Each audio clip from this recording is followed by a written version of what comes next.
What's going on, guys? TKD1 to the video intro. We're talking about the brand new setup that happened this week in news. We got a lot of things to go over. Let's just get right into it. Starting off here, we have more news about all the controversy and scrutiny and outlash and all that stuff about Birdman. Now, this comes to us from a person here named Jas Prince. Now, if you guys know who Jas Prince is, I actually met him here. I'll put up have up a photo of us together at the Drake concert. But beside that point, this man was basically responsible for Lil Wayne getting and catching wind of Drake as an artist, right? Way long ago, back before Young Money was a thing, way back before when Drake was ever big. He actually showed Lil Wayne Drake, and so ever since then, Jas Prince and Drake have stayed close. They work together on like a lot of things, and now Jas Prince is out for money. Jas Prince is now suing Birdman for failing to pay 33% of the profits to Aspire and Drake. Now, if you guys know this whole thing, how it went down is that Jas Prince basically works for Aspire, and part of the deal, to bring Drake to cash money was that 30% of Drake's profits goes directly to Prince. And now Jas Prince is claiming that he has not received the payment, and that payment actually comes out to $4 million, which is actually very funny timing because Jas Prince's dad actually said that he will do whatever it takes for Birdman to pay Lil Wayne off for all the things and deals that Birdman has not given Lil Wayne. So it's kind of funny here how we see kind of father and son suing the same person for the same thing for their own specific artist. So yeah, man, moral of the story, we already knew this, man. Birdman is absolutely crazy and bad with business. Next up here, of course, over the weekend we had Coachella Week 2 in 2017,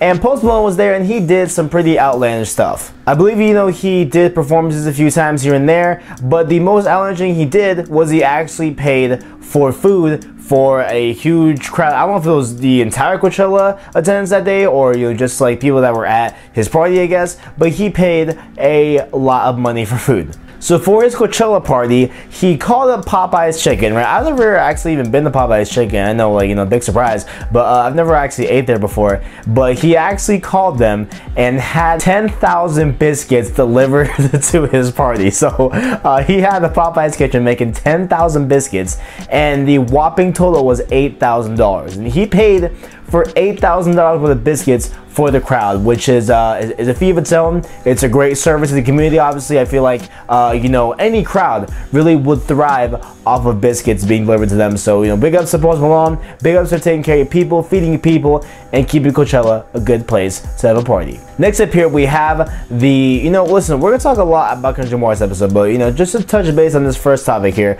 we're gonna talk about how a man ended up eating a vinyl for losing a bet about Kendrick Lamar. Now, how does this go down, right? So basically what happened was over the internet, the past few weeks and past few days, we have gotten this second album theory, right? And that is the fans that are saying that there is a second album incoming that's pending over a thing that Kendrick Lamar said that was taken out of context. But, that theory was raging on over the weekend, and a couple of Redditors actually made some bets saying that, the second album is dropping on Easter. They were adamant about it, they were 100%, they thought that they were being exact, and they thought that was going to happen. So in that wager, they placed a couple bets. Some people were denying it, some people were supporting it, and one supporter said that he would actually eat a vinyl if Kendrick Lamar did not drop his second album on Easter. And what we'll cover here later, that the album, the second album theory does not exist. It's not a real thing.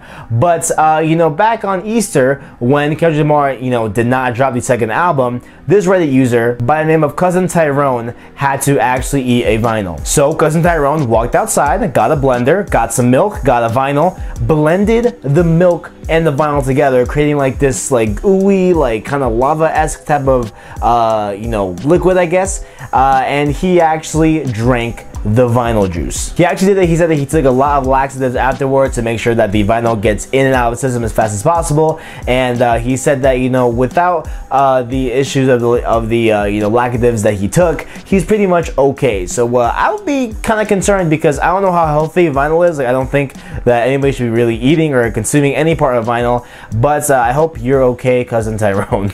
Jeez, man. Just a quick news thing over the weekend. We got the Nicki Minaj No Frauds video. I enjoyed that. That was awesome. We had Drake in the club doing his thing. We had Lil Wayne on the throne with Nicki Minaj. So it was definitely a very good video. I, support you guys. Check it out on Vivo. Go ahead, check it out. Come on, it's a video. Have some fun. Whatever. It's cool. Next up here, this came was last week, and it is a story about a 24-year-old woman that did something that I feel like a lot of women, would really want to do at this point. So this woman had the idea of breaking in to Drake's mansion in LA. Yes, she did it, and she was successful, yo. She got into the house. I don't know if she got past security or somewhere. I don't know if she froze the cameras or put the cameras on loop. Who knows what she did, but she somehow managed to get into Drake's mansion. And of course, upon entering Drake's mansion, you would try to look for, I guess, jewelry, chains. You know what I'm saying? You would try to look for things that are expensive.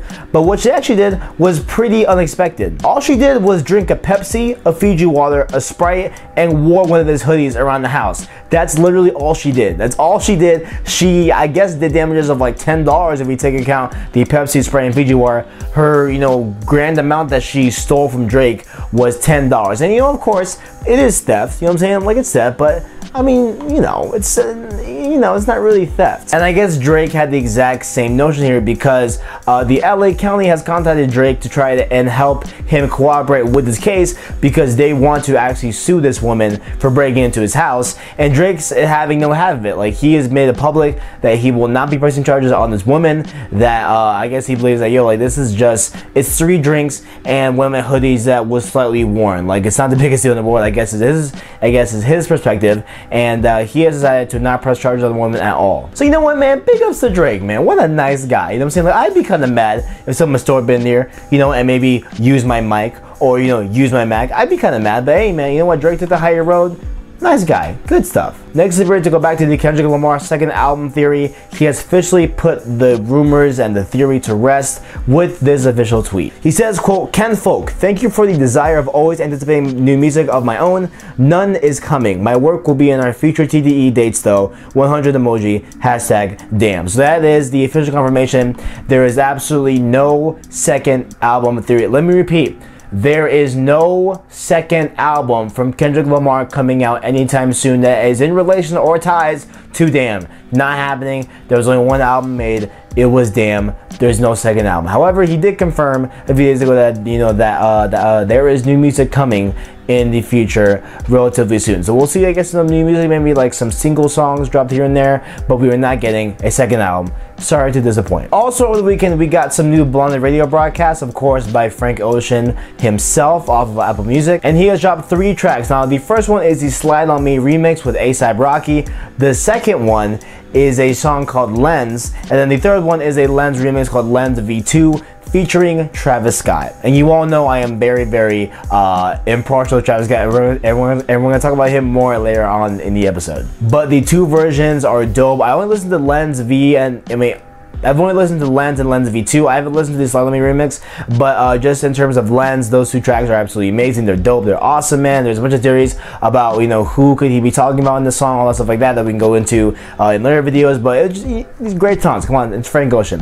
And one thing I wanted to bring up here is that, I think we can safely say here that Frank Ocean, post this album, post Blonde, is a different Frank Ocean we are getting. Historically in the past, and we can only judge off of Channel Orange, really, we got a complete silence from Frank Ocean. He dropped the album, he did nothing for like 4 years, and he puts out Blonde, and now he is dropping features, he's dropping tracks, he's dropping remixes of tracks. Like, it is a great thing we're getting here. Frank Ocean is no longer a recluse. And you know what? I feel the world is better for it, man. More Frank Ocean, the better the world. And next up here, I have some more news about Kendrick Lamar. There was a ton of news about Kendrick Lamar, but I'm just gonna, concise some of the stories I found that were, relatively interesting. Damn sold over 600,000 copies in the first week, so obviously a tremendous success. Obviously, with all the hype that Kendrick Lamar has built up, it is a great success, and he even beat out Drake's More Life in the first week sales. So that's a pretty big thing to beat out here. You know, one of the top artists right now, one of the most anticipated projects in the whole entire year. He beat out that in the first week, so definitely good stuff there. And it also lands Damn as his biggest first week opening for any album that he's ever had. So definitely is a great thing to have for Kendrick Lamar. Next up here over the weekend, Kendrick Lamar tweeted a tweet and a screenshot of a message thread with him and his mother, and it is the funniest thing. You guys go check it out, go read it. I'm not gonna, you know, read it out full because it's pretty long, but it is definitely a fun insight into how him and his mother talk. It's a great thing to read, and it really does show the support between him and his mother. It's definitely good stuff there. So here we got some backstory onto how Damn was created. Now, of course, it's a big production. There's a lot of people involved in it, but mainly the producers of the album, right? There's about 8 of them, 8, you know, 5 of them, whatever, like some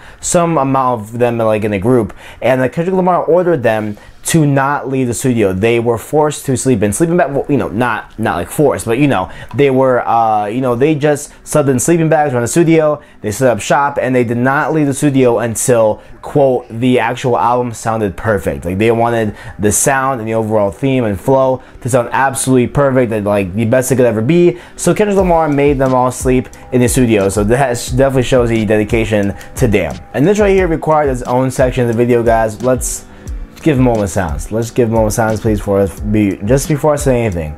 Let's give a quick moment of silence.